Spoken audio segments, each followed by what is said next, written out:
Assalamualaikum warahmatullahi wabarakatuh. Jumpa lagi kita dengan Pak Cu Bumi. Pak Cu nak cerita pada kali ini adalah nak cerita macam mana batu ni terbelah. Terbelah cantik je, macam dicincang-cincang oleh insan yang kuat. Jadi benda ni adalah kalau kita tengok retakan ini adalah straight saja, lurus saja, licin je permukaan dia. Macam diasah-asah. Tapi ini adalah fenomena semula jadi yang berlaku di dalam batuan. Jadi kita panggil ini sebagai sistem retakan ataupun fractured system ataupun discontinuity yang ada di dalam batu. Jadi retakan ini dia akan ada dalam bentuk set. Ini adalah, kalau kita tengok sini, ini ada satu area, satu set, dan kemudian ada satu lagi sebelah sana, itu satu set lagi. Maknanya dia akan ada dua set retakan yang paling dominan. Jadi kalau sekiranya benda tu dah kena dua set macam itu, bloknya akan jatuh lah.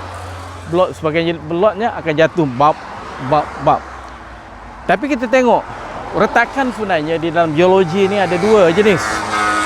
Yang pertama kita panggil dia sebagai kekar ataupun join. Kalau join tu retak, dia patut pecah je, dia tak bergerak. Tapi satu lagi adalah sesar. Sesar adalah retak, dia retak tetapi dia ada pergerakan. Dia sebagai contoh inilah.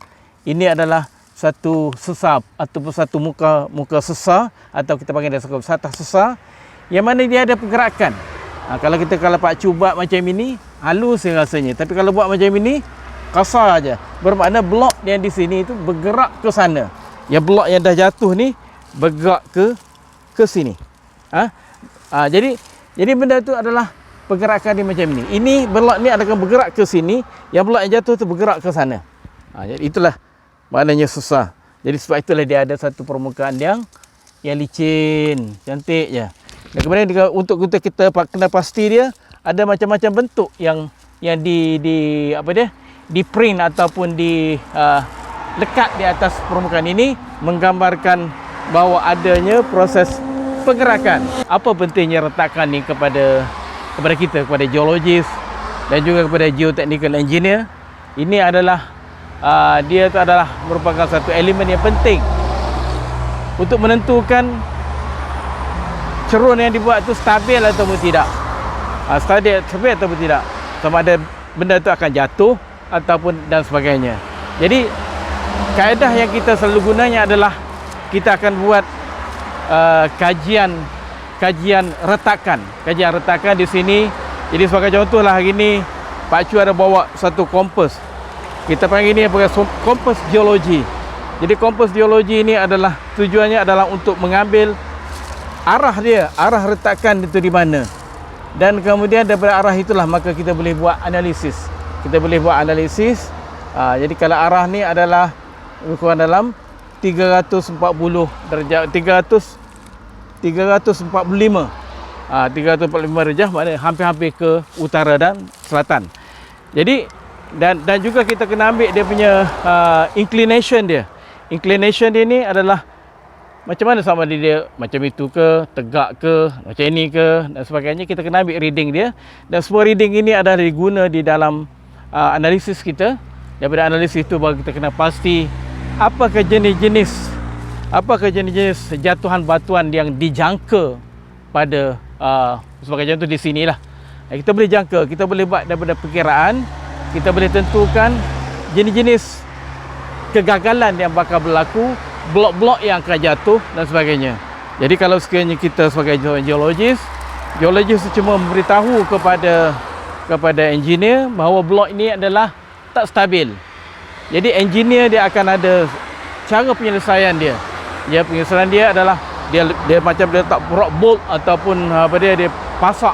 Dia macam dia drill dan kemudian dia ikatkan batu berkenaan supaya tidak jatuh. Jadi mana-mana blok longgar itu akan ditahan. Jadi kalau sekiranya batu tu jatuh akan menyebabkan dia akan terlepas, boleh pergi ke jalan. Tapi di sini Pak Cu rasa tak adalah masalah sangat, sebab slope-nya tak tinggi ataupun cerunnya tak tinggi. Kita bayangkan kalau cerun itu tinggi dan berlakunya runtuhan batuan, benar-benar akan pergi ke atas jalan. Tapi di sini tak ada masalah lah yang mungkin dihadapi oleh struktur ini. Tapi yang jelasnya adalah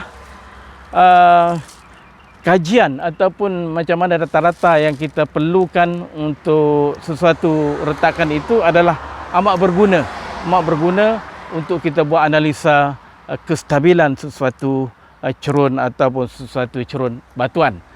Jadi kalau tanpa kajian yang retakan, tanpa kajian retakan, agak sukar untuk kita menentukan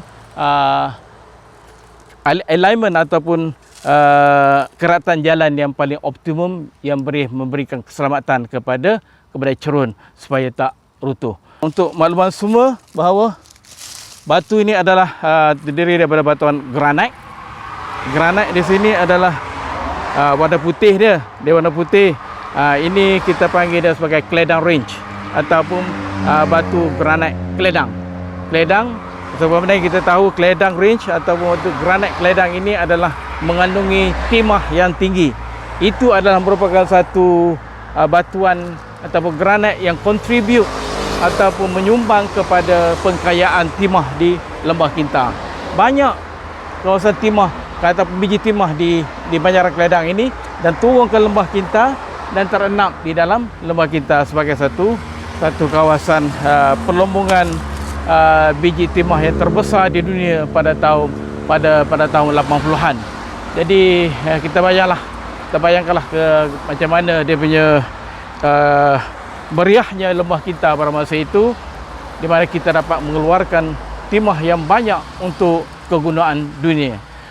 Kenapa geologis perlu mengambil data-data retakan adalah semata-mata untuk tengok macam mana forces ataupun tegasan yang berlaku ataupun the stress yang berlaku untuk membentuk retakan-retakan yang ada. Jadi itu adalah kerja geologis. Tetapi bagi engineer, mereka tidak memerlukan arah tegasan, tetapi memang memerlukan ke arah manakah batu ini akan gagal atau akan fail kalau sekiranya dibuat pembentungan.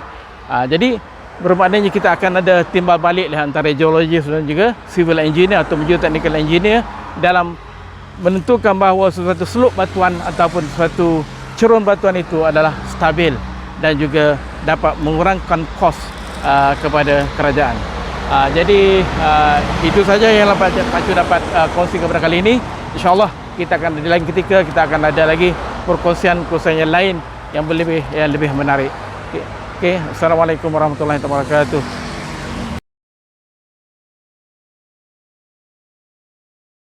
Jangan lupa like, subscribe dan share video ini untuk manfaat kita semua demi memasyarakatkan geologi negara.